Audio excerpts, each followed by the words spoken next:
Bueno, pues es un video más de divagación. Estamos otra vez de camino a la escuela. Hoy es miércoles 3 de abril del 2019.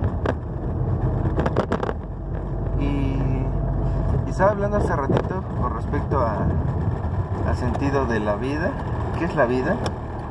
¿Qué es? Ayer creo que ese fue el tema en el que se quedó, en el que podíamos platicar y que se derivó del amor, de la charla del amor. Bueno, pues primero saber qué es la vida, ¿no? ¿Qué idea tengo de la vida? Claro, se puede entender que la vida tiene que ver con lo biológico. Es una unanimidad, todo en esencia. Es unánime.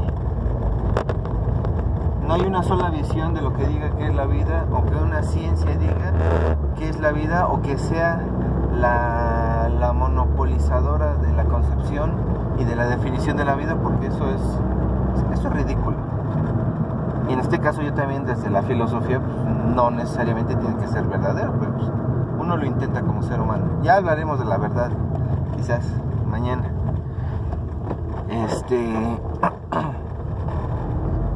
Y yo siento que la vida es la desgracia de la existencia. Y también la consecuencia necesaria, lógica de la existencia. La existencia es todavía mucho más complejo que la vida. Ya hablaremos también de lo que considero que es la existencia.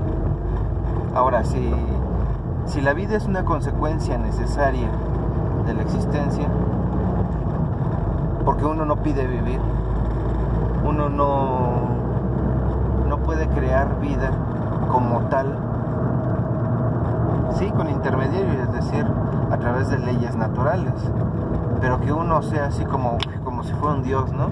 Como crear vida sin la intervención de leyes naturales, eso es imposible, ¿no? Por lo menos hasta hoy. Es más, hasta uno, si quiere crear vida artificialmente, llamémosle en un laboratorio, necesita forzosamente conocer esas leyes naturales que propician la gestación de la vida. Pero es un fenómeno, a final de cuentas, filosófico. Es un fenómeno en cuanto que se manifiesta, pues, técnico, científico. Pero es un fenómeno filosófico en cuanto que se busca qué es la esencia de la vida. A final de cuentas, nadie lo va a saber. Lo único que tenemos de manifiesto de la vida es de que tenemos que vivirla. Tan tan. ¿Y por qué tenemos que vivirla? Es decir, no solamente tenemos que estamos en una obligación, en una esclavitud de vida. Tenemos que estar aquí, yo yendo a trabajar todos los días, con este gusto insaciable por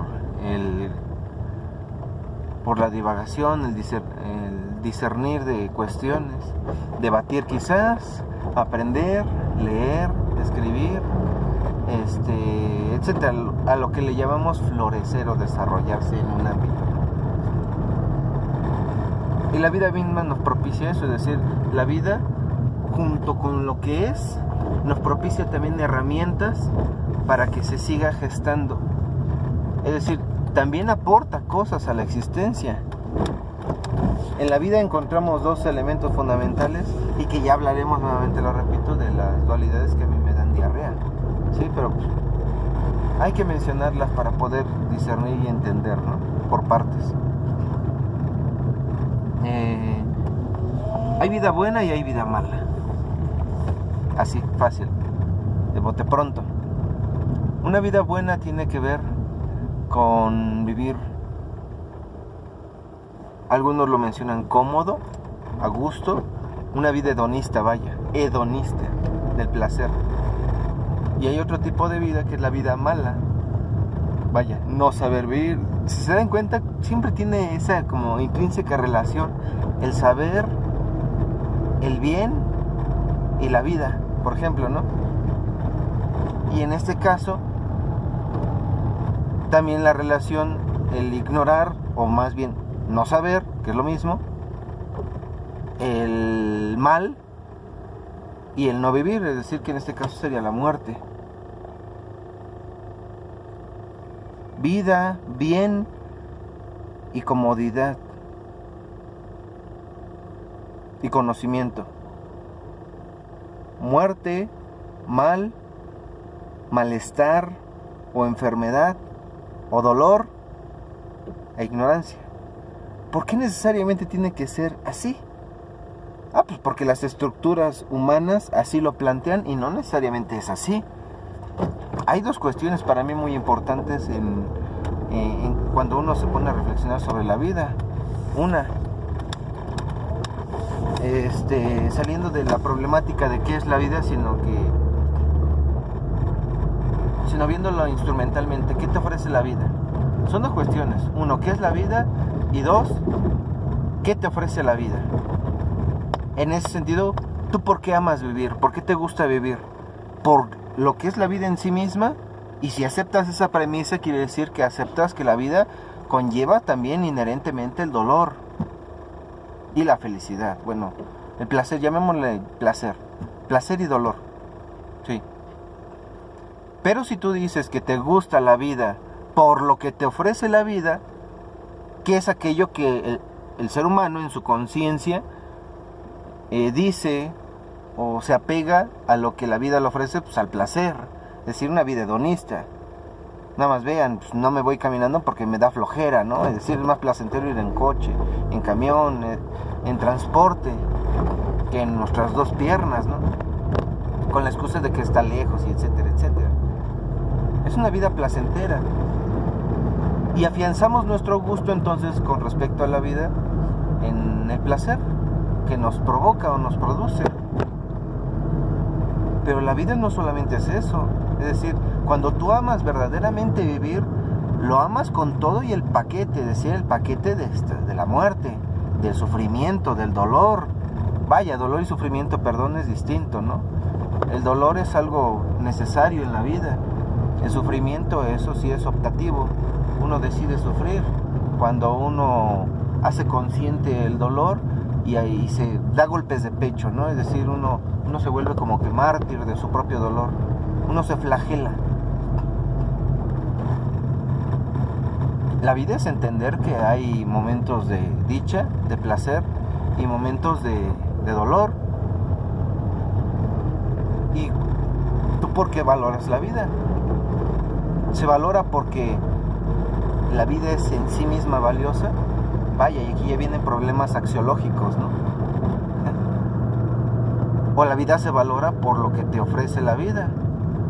Si tú valoras solamente la vida por lo que te ofrece, pues te vuelves un instrumentista del pensamiento, es decir, solamente lo que da la vida, lo que condone, y te vuelves un mercante, un comerciante de la vida.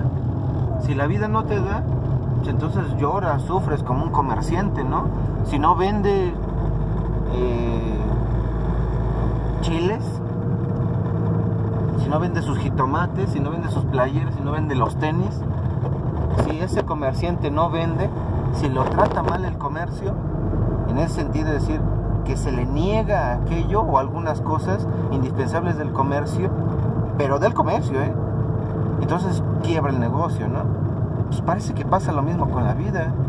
Si la vida te da dolor, pero aquí sí es necesario esto, en un comercio no es necesario eso, quiebras, ¿no? Y ese quebrar se llama depresión, se llama dolor, y ese dolor lo interpretamos como malo. Ese quebrar no te lleva a otra cosa más que a la depresión y lamentablemente en algunas ocasiones al suicidio. Y es triste porque se está valorando la vida entonces por lo que te da, más no por la vida misma. Y yo siento que es más hermoso todavía valorar la vida por sí misma, es decir, con todo y el dolor. Aprender a aceptarlo, pero eso cuesta mucho trabajo de entender y mucho más de practicar, de llevar a cabo. Hay cuestiones dolorosas en la vida que uno tiene que aceptar y que aprender a convivir con ellas. No tiene uno de otra más que aprender a convivir con ellas, con esas cosas. O sufrirlas, que te duelan, que las sufras como tal. Y qué lamentable que tengas que sufrir las cosas como de a fuerzas, ¿no? Como en una imposición, cuando bien las cosas pueden, cuando bien la vida puede ser una vida buena, aquella que en conciencia sea una mezcla y un equilibrio perfecto y hermoso entre el sufrir y el gozar, que eso trasciende más a lo que cualquier persona interpreta de la vida, que solamente es el placer. Bueno, ya llegué a mi trabajo, seguimos luego. ¿A dónde vas cuando dices que vas?